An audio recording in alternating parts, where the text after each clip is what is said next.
Des milliers de kilomètres de terres hostiles et inhabitées. La température peut dépasser les 50 degrés. La Mauritanie fait partie de cette bande qui traverse l'Afrique d'est en ouest, appelée le Sahel. Le désert du Sahara occupe les 2/3 du territoire et la densité de population y est très faible. Dans ces régions, le mode de vie est fondé sur le nomadisme.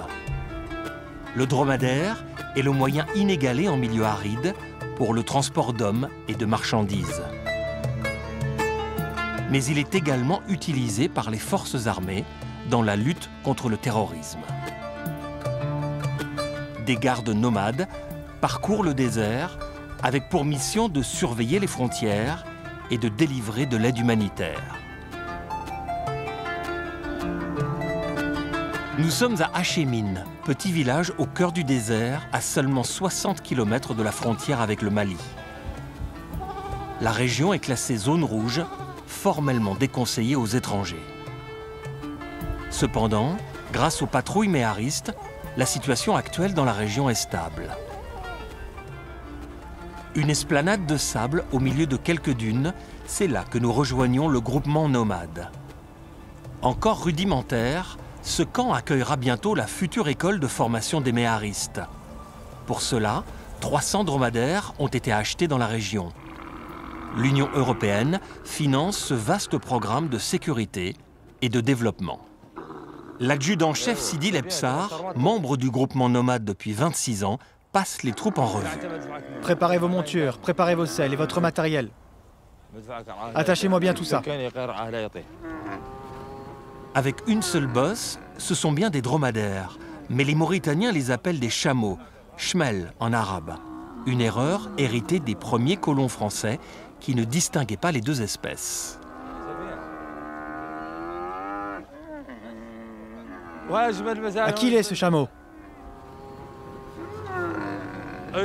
Il faut que tu passes un coup de brosse ici. Il faut enlever ces épines de cram-cram. Enlève-les bien, sinon ça va lui frotter sur la peau à cause de la selle. Et ça va le gêner pendant toute la marche.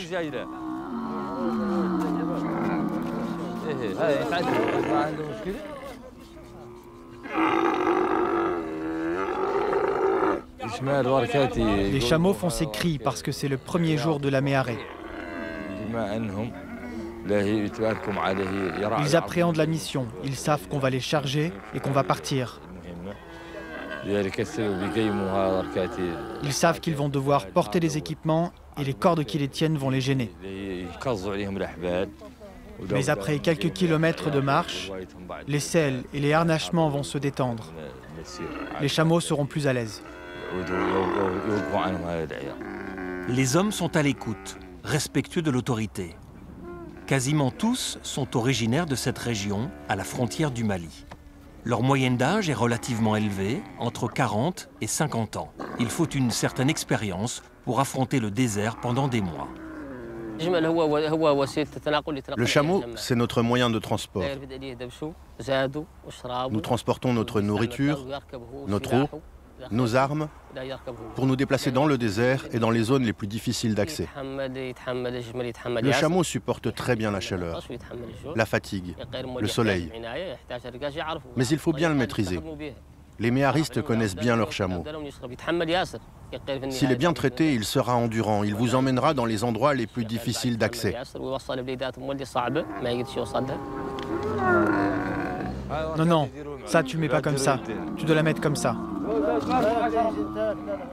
Tes outres sont bien remplies d'eau? Ok, il nous faut des outres, hein, c'est le plus important.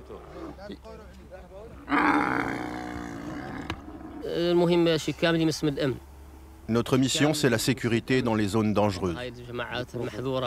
On s'occupe des populations en difficulté.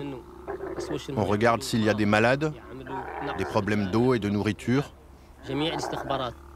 Et nous collectons aussi des renseignements.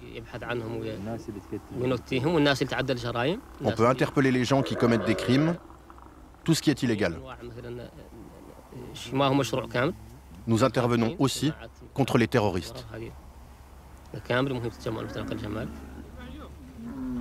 Le groupement nomade est une unité très particulière qui n'a rien de folklorique. L'une de ses missions est la sécurité aux frontières. La création de ce peloton remonte à 1912. Il est le fruit d'une stratégie de la colonie française visant à protéger le pays, alors sous protectorat, des pillards et des truands. La caravane du groupement nomade se met en route. Il est de coutume de marcher à pied en début de journée afin que les bêtes s'échauffent. Il est tôt le matin pour profiter de la fraîcheur.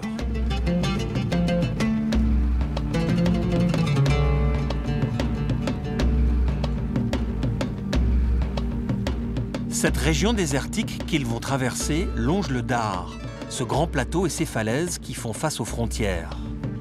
Ce désert dangereux s'étend sur 5000 km.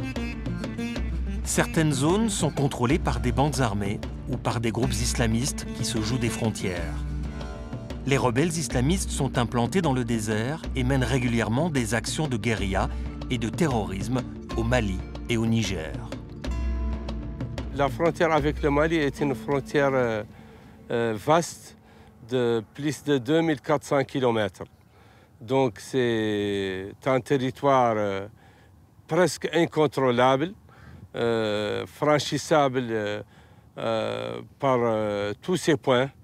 Donc vraiment, l'État mauritanien a fait des efforts considérables pour contrôler ces frontières. Faire appel aux méharistes, c'est revivre tout d'abord une chose très importante ancrée dans notre histoire. Et ensuite, c'est permettre à ce type de formation de jouer leur rôle dans le dispositif actuel de défense et de sécurité. Les patrouilles à dos de dromadaire ont un avantage stratégique sur les 4x4 de l'armée qui font du bruit et surtout dégagent de la poussière qui se voit à des kilomètres. La passe n'est pas loin. Nous sommes presque arrivés. Nous sommes à environ 5 ou 7 km. Nous allons marquer une pause, prendre un thé et permettre aux chameaux de se reposer.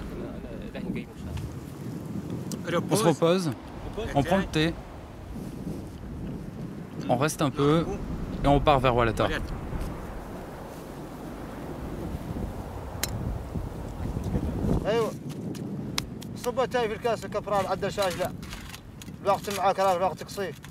On buve le thé très chaud, c'est bon pour les têtes.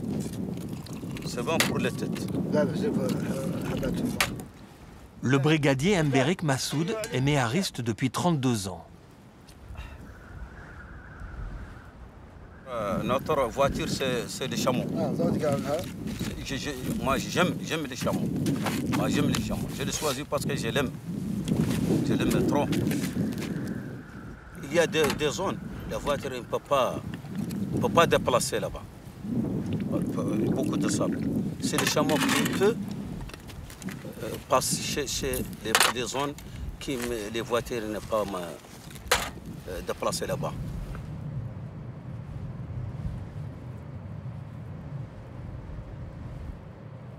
Le métier de méhariste, c'est dangereux? Non, c'est pas dangereux. Mais c'est bon, il n'est pas dangereux. Pas dangereux. Parce qu'il y a la frontière, il y a les terroristes. Il y a la frontière, parfois tu trouves des voleurs, tu prends les animaux des gens, tu l'as attaqué, tu la prends, tu l'amènes. Parfois tu trouves des dangereux, parfois tu ne trouves pas de problème. Il n'y a pas des terroristes au Mali, à la frontière? Il y a beaucoup. On attend ça, mais ce n'est pas tout près de nous. Ils sont au fond du Mali, entre Mauritanie et le Mali. Parce qu'ils ont peur de venir, parce qu'ils connaissent que l'armée mauritanienne, il est très fort, il connaît les terrains. Et il peut faire 15, 10 jours, 16 jours, il mange ça. Le gâteau et les biscuits, sans problème. Les terroristes ne sont pas des musulmans. Les musulmans, ils font les bons, ils n'attaquent pas les musulmans encore. Non. Qui fait ça, ce n'est pas un musulman, ce n'est pas un islamiste. Non. L'islam, c'est correct, c'est autre chose. Si eux, ils ne peuvent pas les morts. Nous, comme ça, on défend notre patrie, soit que la mort vienne sur nous, on ne perd pas. Depuis 2011, aucun attentat ou enlèvement n'a eu lieu dans le pays. Dans le Sahel, l'eau est une ressource précieuse. Les nomades, les bergers et leurs troupeaux doivent constituer des réserves et se réapprovisionner dans les puits au cours de leur déplacement.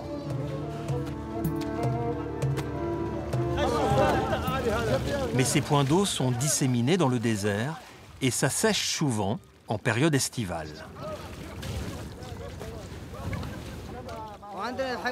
Nous avons soif. Les bêtes ont soif. Dans cette région, nous sommes nombreux à souffrir du manque d'eau. En été, l'eau manque cruellement dans ce puits, il devient sec. Il faut gratter le fond pour en tirer un seul seau, au moins pour les femmes et les enfants. Nous sommes obligés d'aller chercher l'eau ailleurs. Sans l'eau, la vie est impossible. C'est pour ça que nous sommes toujours à la recherche de l'eau.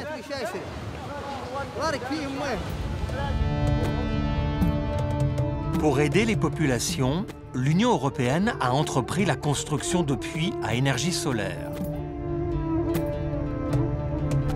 Le programme s'appelle Gaudat, Méharé en arabe. L'une des missions des gardes est de veiller sur ces installations, comme ici, dans le village de Birnsra. Dans sa lutte contre le terrorisme, la Mauritanie a justement relancé les opérations du groupement nomade pour empêcher la prise de contrôle des villages par des groupes islamistes.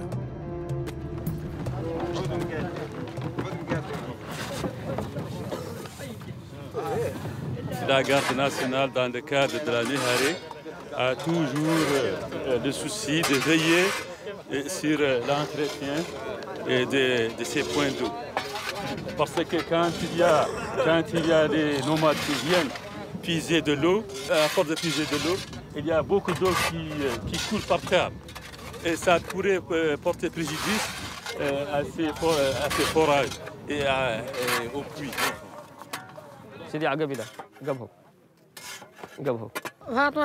Je m'appelle Fatima.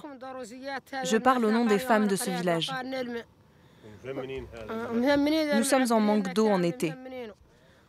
Nous aimerions que le débit d'eau soit plus important. On est content que la garde nomade fournisse cette eau potable. Ça règle un grand problème. On espère qu'ils vont continuer et augmenter la capacité du puits pour avoir davantage d'eau potable.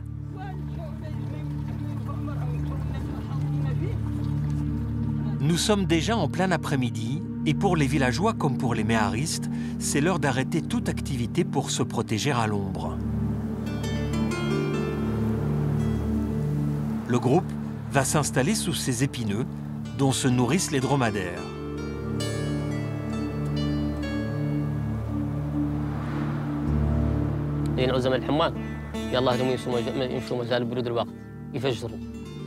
En été, on doit partir quand le jour se lève pour parcourir le maximum de distance.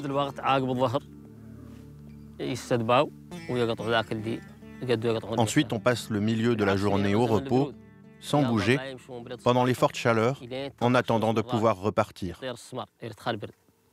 En période hivernale, c'est tout l'inverse. On attend que le soleil soit bien haut, et lorsque la température augmente, on entame la marche. Ce mode de vie d'errance et de mouvement permanent inscrit dans la culture est propre au nomadisme. N'importe quel fantassin ne pourrait pas devenir garde nomade.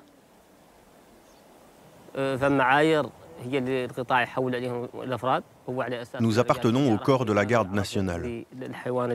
Les membres du groupement nomade sont sélectionnés selon des critères précis. Il faut d'abord avoir une bonne maîtrise des chameaux. Ensuite, il faut une bonne connaissance de la région.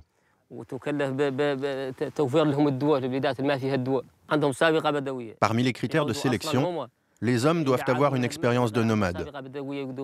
Ils doivent être bédouins, ou citadins mais avec un passé de bédouins, pour leur permettre de s'acclimater aux conditions de vie que vous voyez ici.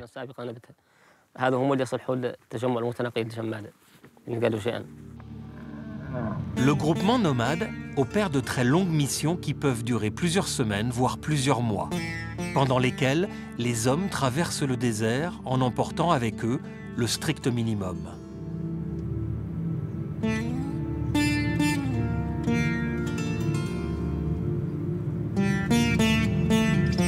C'est l'heure pour les méharistes de s'arrêter pour la nuit au milieu des dunes.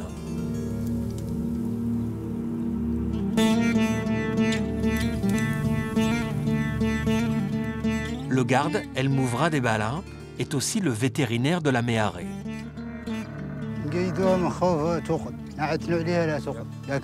On entrave les pattes du chameau. Comme ça, on limite ses déplacements, pour qu'il ne se perde pas. Les chameaux ne sont pas en liberté. On est obligé de les garder attachés pour qu'ils ne s'éloignent pas trop. Quand on est comme ça en méharée. Si on les libère, ils peuvent retourner jusqu'à Hachémine, notre point de départ. Le chameau, c'est le meilleur moyen pour se déplacer dans le désert, parce qu'il est endurant, il supporte bien la chaleur, il supporte la soif, il peut rester longtemps sans boire, et il peut aussi sauver la vie du méhariste. Par exemple, lorsqu'on n'a plus le choix, quand on est dans une zone où il n'y a plus une goutte d'eau alentour, on peut tuer le chameau et utiliser l'eau qu'il y a dans son ventre pour se désaltérer. Les militaires ont pour consigne de rester discrets sur leur mission de lutte antiterroriste. La mission peut porter un caractère sécuritaire. Quand il fait nuit, on ne peut pas cuisiner, on ne peut pas faire allumer du feu. On est obligé de se nourrir de n'importe comment, avec des arachides, avec des biscuits. Mais ce soir-là, le campement est bien sécurisé. Les hommes peuvent allumer un feu. La toilette, le repas, la prière, tout est partagé en fratrie sous le ciel étoilé.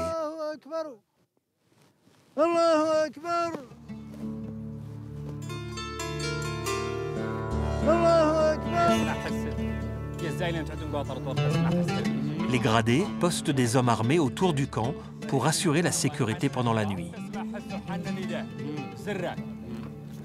On fait un dispositif circulaire. Un groupe de l'autre côté, de l'autre côté est, un autre groupe du côté ouest, un autre du côté nord et un autre du côté sud. Et au centre, commandement. Et le centre, il y a le commandement. Maintenant, pour des raisons de sécurité, chaque groupe va monter une sentinelle. Mais pourquoi on parle de sécurité? Il y a des risques dans la nuit? Éventuellement, il peut y avoir des risques parce que nous sommes des militaires, nous sommes sur le terrain. Il faut qu'on veille sur la sécurité de l'État et sur notre sécurité personnelle. Les hommes se nourrissent de viande de chèvre quand ils le peuvent.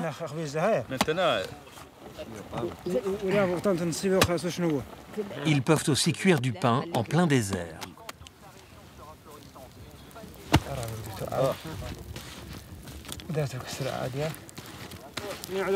Le pain, je laisse cuire en fonction de l'intensité du feu. Si c'est doux, il faut environ 15 minutes. Sinon, pour un feu plus fort, 7-8 minutes seulement.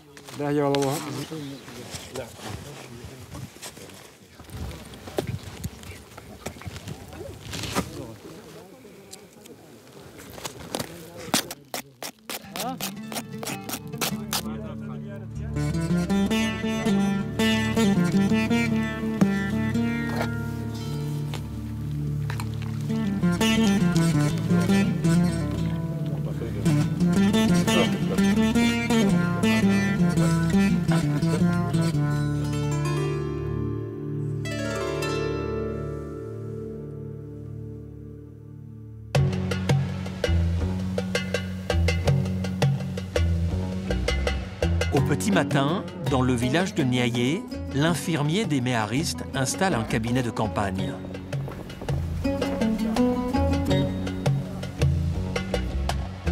Petit à petit, le bruit court et les patients affluent vers la tente d'infirmerie. Cette pommade, vous devez l'appliquer tous les jours, le matin et le soir. Il faut faire attention à votre santé. Et puis par rapport à cette pandémie, pour vous, votre famille, il vaut mieux prévenir que guérir.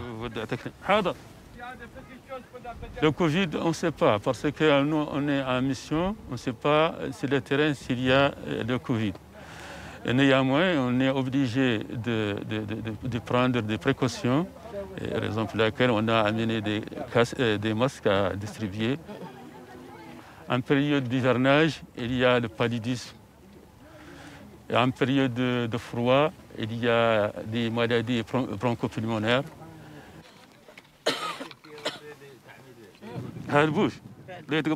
Votre enfant a une bronchite.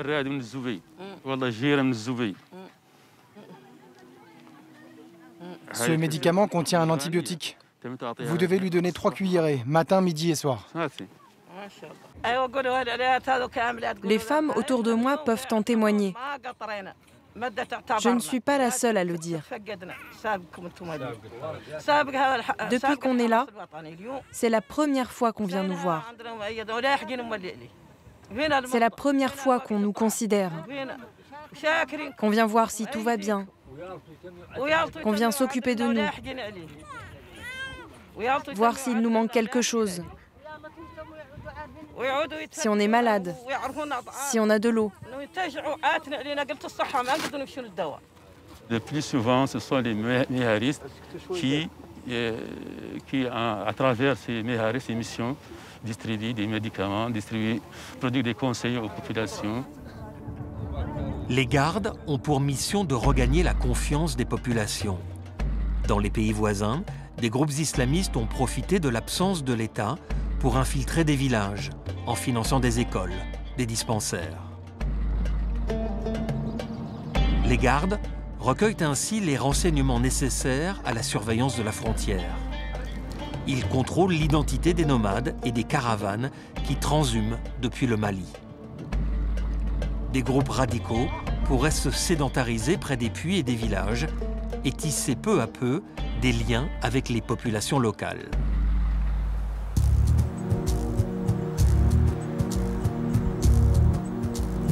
La dernière étape du groupement nomade est l'une des plus anciennes villes du continent, Oualata. Cette cité jadis florissante, l'une des plus anciennes d'Afrique, est inscrite au patrimoine mondial de l'UNESCO. Et elle est toujours une étape pour les caravanes de nomades. Ce fort était jadis occupé par les pelotons méharistes dirigés par les colons français qui surveillaient la région, puis fut délaissé aux mains des pillards après l'indépendance. Les hommes du groupement, dont beaucoup sont originaires des environs, pénètrent dans la ville sous les applaudissements des habitants.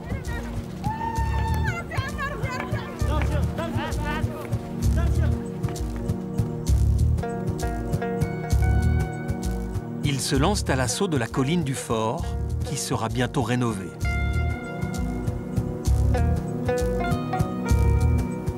Ils pourront ainsi représenter l'État mauritanien pour s'implanter définitivement dans ces régions, aux confins du pays. Mais pour l'heure, il leur faut poursuivre la route vers le nord.